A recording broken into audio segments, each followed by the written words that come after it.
Tapos magkakapit na lang po tayo dito. Mag-a-adopt na lang po yung sa dati mo. Pero may biga pa rin po sa sarili. May biga pa rin sarili, no? Tapos po, magkakapit tayo ng load. Ang bigado magbibig tayo. Yun naman po yung ano sa engineer. Oo, kumbaga susundin lang natin nasa plano. Yun po kasi ang na-approve ng municipal. Para once na chinig, wala po tayo magiging. So, hi! Nandito na naman tayo sa subdivision na nababagay para sa akin. Ang ganda ng subdivision na to. Talagang ang subdivision na to ay para sa akin. Kaya medyo yung subdivision na to para sa'yo? Bakit? Ano daw? Ay, hindi daw niya gusto. Ba't hindi mo gusto yung subdivision? Hindi. Bakit? Hindi sila aayos sa akin. Tapos, Ano ba yung kailangan subdivision na pangalan sa subdivision na gusto mo? Ano? Yung mga, Forbes Park. ay, Forge Wow, Park. pang mayayaman talaga. Alam mo madam, ito talaga yung para sa akin. Ay, yung buko lang ano sa'yo, bagay. Fox tayo. Oo, yan, di ba? Pero yung buko na para sa amin ni madam.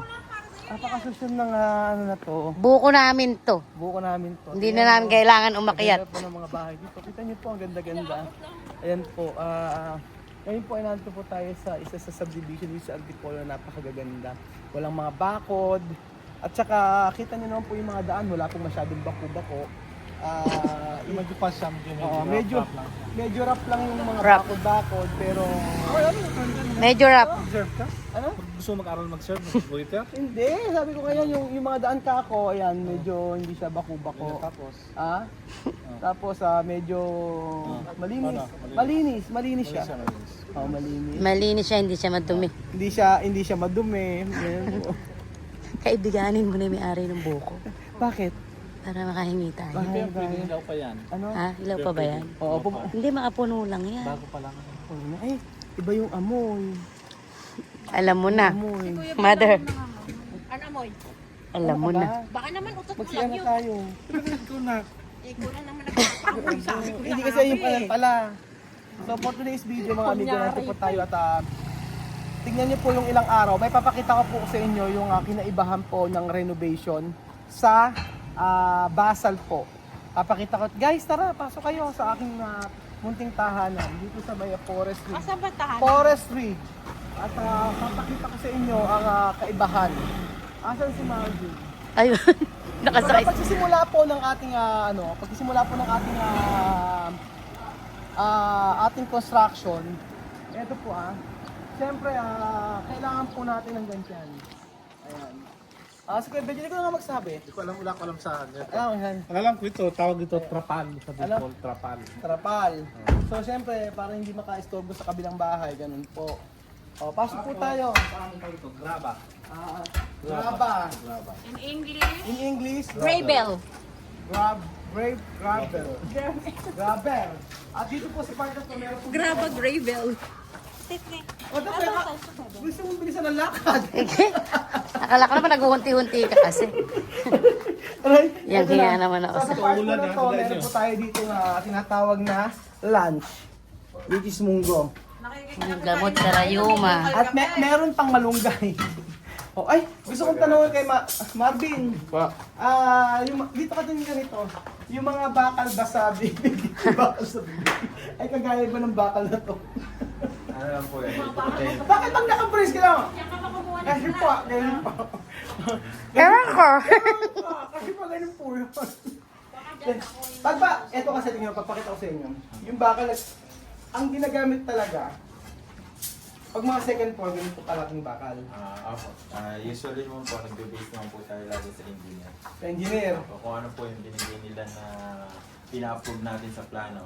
Ayan. Yung susunod. Anong size po ito? 16mm po. 16mm po. Ito yung pinaka sa Parilya po. parilya. Parilya, ibig sabihin niya po yung sa pinakababa ng terbukayin. Poste. Tapos lalagyan po siya dito yun. Tapos ito po sasabihin, papakita ko sa inyo. Kuya Bel yun, Ayan. Kuya Belgium, mawalang galang na lumayas ka dyan. So ganito po yan. So, kaya mo madam? Madam, kaya? Ayan. So nandito po tayo sa bundok. Bundok ba? Ang tanong ko, di mo ilang araw na to? Ilang araw itong nagawa? 4 days. 4 days ano? 4 days pa lang.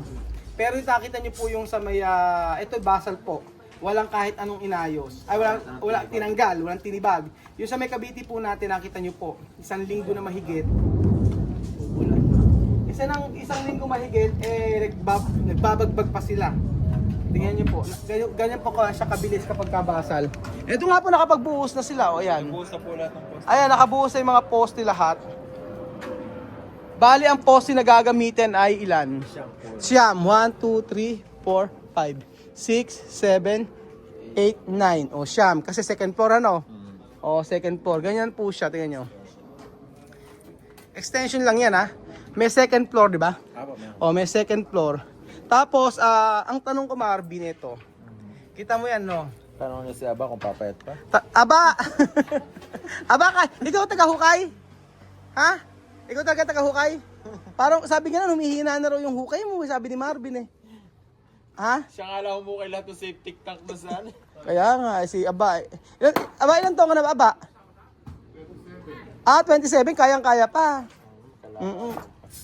Kalaka. Purak lang ni Aba. Isang dapurak lang ni Aba. Hindi na binabaret. Isang dapurak lang ni Aba. Lahat lumulubog na lahat eh. Oh. Hindi mo nakukuha ang barita eh. Ibig sabihin Marvin, yung ganyang kalaki na yan, yung ganyang kaluwang na yan, eto rin, ganun din. Same po. Oh, so kung ano po ito, kaluwang na yan, ganun din po kaluwang yun. Nabuhusan na po kasi sa ilalim yun. Nabuhusan na. Tapos po, pinorma nila ng Ah. hollow blocks para hindi gano'n gumamit ng forma sa baba. Ah. Ganyan, pag tinanggal po yung hollow blocks, magkakaroon po kasi ng tie beam po. So, Oo. may biga po siya nga paikot. Ayun, kagaya ng bakal po kanina, yan, meron po yun, nakapaikot po dyan, tapos lalagyan po ng tie beam. Tie beam, ibig sabihin biga. Biga po, yan po yung, Connect. para mag-connect. Tapos sa taas din po may biga, ano. May biga po po. Tingnan nyo yung 4 days 4 days lang yan, oh. Kasama hukay, kasama yung pag-aayos ng mga ito. So malapit na rin silang magbuhos. So after niyan, poste na. Hindi po, maglalagay na po sila ng mga tie. Biga, biga. After nito, biga. Mag-aasintada. Yun ang mabilis doon. Oo. So ganyan po siya kabilis. Hindi po kagaya nung sa may Cavite po namin. Sobrang tagal po. 1 linggo mahigit nagtitibag pa sila. Kaya sa totoo lang, yung renovation mas matrabaho po yun kaysa sa basal.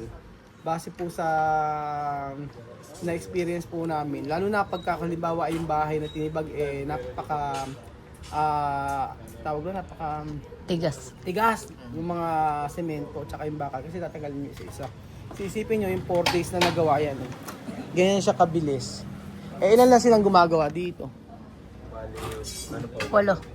Walo sila ditong gumagawa dito. Ganyan po. Para po mabilis na matapos. 4 days kasama pa yung pagdating natin. Anong Oo. oras na dumating? 4 days kasama yung pagdating namin. Hapon na kami halos dumating nun. Nag-orientation pa. Ngayon, halos 3 days lang. Halos 3 days lang po. First day nila naglawa na naman. First day, ayan, nag-loan na pa kasi. So, yun ang iniiwasan namin na ma-complain. Ayan, kaya naglagay kami ng mga lona, paikot po yan. So, ayun. Okay naman ang Yung mga bakal din po niya. Oo. Ay, ang tanong ko pala Marvin sa'yo about sa mga bakal na to. Ayan. Ang sabi mo, yung mga bakal na to, depende sa engineer na ano. Usually ba, yung baba, gaano kalalim yun? Depende nga po sa Ibinigay ng engineer. binibigay. Eto, gaano kalalim ito? Ano yung layout nyo kaya? 1 meter ba yan? 120 yung layout nyo? 1 meter. 1 meter 120. 1 meter yung lalim. 1 meter daw yung lalim. Tapos, yung mga bakal na ginamit ay 16 mm at saka yung pag 10 mm. Ayun. Tapos, ang magiging flooring nito, yan, tanong ko sa iyo, ang flooring nito hanggang saan? Ayun po. Flooring. At ito na po ang magiging Ang flooring ay gagayahin natin dito. Apo. Yan din po ang flooring mga amigo. Ganyan din kataas. Ganyan din po kataas yung flooring. Kasi po hindi po pwedeng siya itaas masyado kasi doon nandito sa loob. Yung sa loob. Kung ano po yung flooring dito sa loob, halos level na po sila. Okay. Yung flooring daw sa loob, tsaka dito halos the same lang din po. Tapos, second floor. Tapos, dito rin, no? Susunod po dyan. Isusunod natin. Yung aircon, paano? Ililipat na lang po yan. Oh, yung aircon, may aircon po kasi dito, pakita ko sa inyo. Ayan po yung aircon, ililipat na lang po yan. Kasi magkakaroon po ng second floor dito eh. Kasi po magkaka-master's bedroom sa part na ito sa tapat. Oo. Tapos po may terrace po dun sa gawin na yun. Ang terrace dito. Apo, sa harap po na yun. Tapos ito, Ito po, magkakaroon din po ng isang room yata. Dito. room na lang diyan. Ah, okay. Oh. May CR po kasi sa part na yun, saka closet. Ah, okay. Magiging room na ta. Room na siya. So, ganun po siya. Ayan. Pagka nabuhusan yan, tapos lagyan ng bigayan, mabilis na yan. Ano? Dire-diretso na yan. Kasi po maipapatag. Oo. Tapos pagkayari, ipoporma na natin yung pan second floor. Oo. Tapos, Tapat ni Ray. Hindi magkatapat yun. Dito yun. Ngayon po siya mga amigo. Ayan. Dito. Sa maid's room. Tapos laundry. Sa kalaba. Pero maluwang din to, no? Eri men's room yung lupa ni Ray. Eri lababo. Maganda rito, ano?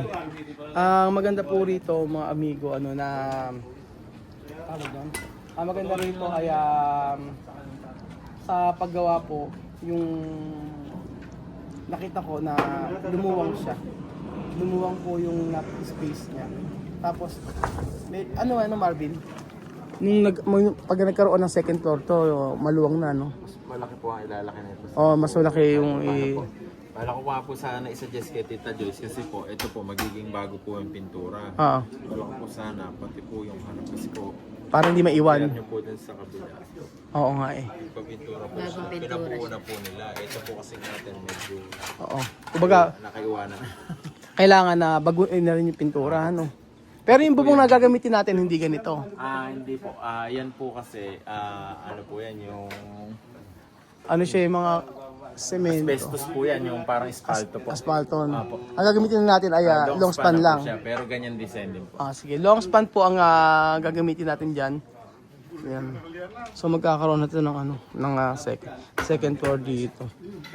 Ayun. Ito po, tuloy-tuloy na po yan. Oo. Tapos magkakapit na lang po tayo dito na mag-a-adapt na lang po dito sa dati niya. Pero may biga pa rin po tayo sa rail. May biga pa rin pare sarili, no? Kasi po magdadagdag tayo ng load. Obligado magdagdag tayo ng biga. Yan naman po yung ano sa engineer. Oo. Kumbaga susundin lang natin nasa plano. Yun po kasi ang na-approve ng municipal. Para once na chinek, wala po tayo magiging problema. So ibig sabihin pala magiging kitchen dito. Dito po. Dirty kitchen. So kailangan natin sa iyan sa loob na tatanggalin natin kitchen doon. Para po tatanggalin. Para lumuwang, no? Lumuwang po. Pwede po siguro, depende po kayo. Pero mas maganda talaga tanggalin na yung kitchen dito para dito lang mga kitchen. Para Dito po ang kitchen niya sa laundry. ano dito? Dito po kasi may maid's room. Maid's room siya. Okay. Pero kung ako may-ari, ito ang maid's room ko. Di ba? Kung ako ang may-ari Depende kasi nagpapagawa eh. Kung ako po ang may-ari, maid's room dito. Tapos gagawin ko kitchen lahat 'yan. Para diretso dito sa kabila. Tapos sa taas kwarto. Ganun. Hindi ako may-ari. Wala akong paggawa ko na sa akin. Wala akong magagawa. Iba-ibang gusto nila eh. Ganun po. So, tapos po, ayan, ay mga bakal po na ginagamit natin. Talaga na mga maayos. Malalaki ang mga bakal na ginamit natin at hindi tinipid. Dinala rin po natin yung mixer dito. Ayan. Kaso ang mahal ng ano dito kapag ka nagpasok ka ng mga materyales, medyo mahal yung mga materyales. Parang 500 or 800 gano'n, something like that, depende sa load. Tapos yan, kailangan na rin pong ayusin, maganda. O papinturahan na rin po lahat. At nandito na po si Jerry Crabal, ang gwapong pasok tayo.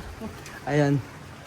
So ito sinasabi ko po sa inyo mga amigo na mas maganda po sana na kung maglalagay ng kitchen sa kabila, para sa akin, gagawin kong lahat to.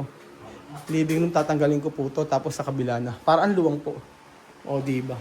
Tapos dapat ako ng PVC lahat yan. Para maganda po. Ganyan po. Ayun. Tapos ito, tingnan kaya nyo. Pang ano na rin po kasi siya, pang palit na rin po siya ng pintura. Tingnan nyo po. Ano na po yung mga pintura niya. Ayan. Tapos dito sa part na to, palitan na rin po. Ito okay pa naman to. para sa akin. Tapos ayan, palitan ng pintura. Nagbibitak-bitak na siya. So, sa totoo lang, maganda din sa Antipolo. Ganyan po. Malamig dito. Ganda ng mga weather, parang Tagaytay. Parang Antipolo malapit sa Tagaytay, di ba? Kuya Rupert? Malayo ba? Pero damo dito sa meron din. Pero ano yun, ang lamig dito kuya? Lalo sa gabi, hindi na ako nagbibintilan doon. Ano yung nag-electric fan? Lamig lalo sa umaga may pag. Opo. Sa gabi raw po ay merong pag dito, sabing ganyan ni Kuya Rupert. So, ayan na po, mga amigo. Ayan po mga amigo, umuulan na po dito sa Antipolo at kita nyo po, maganda talaga dito. Gawa ng mahigpit sila sa security. Kaya po sa mga may bahay dito sa Flores Ridge, talagang ayos na ayos po. Dahil secure na secure po sila dito. So, ayun po mga amigo, yun po ang sinasabi ko po sa inyo na maganda sa Basal kaysa po sa total renovation. Medyo mahabang proseso po lalo na pag nagbabagpag po kayo. Pero pagka Basal, matik po yun. Bubuhusan na po at magkakapose na agad. So ganun lang po, hukay at poste, then bibigaan. Then yun na po. Kung may second floor, edi magkaroon po ng slab. So ayan po, malamig na panahon po sa inyong lahat mga amigo at kayo papaalam muna. Thank you so much po at God bless po.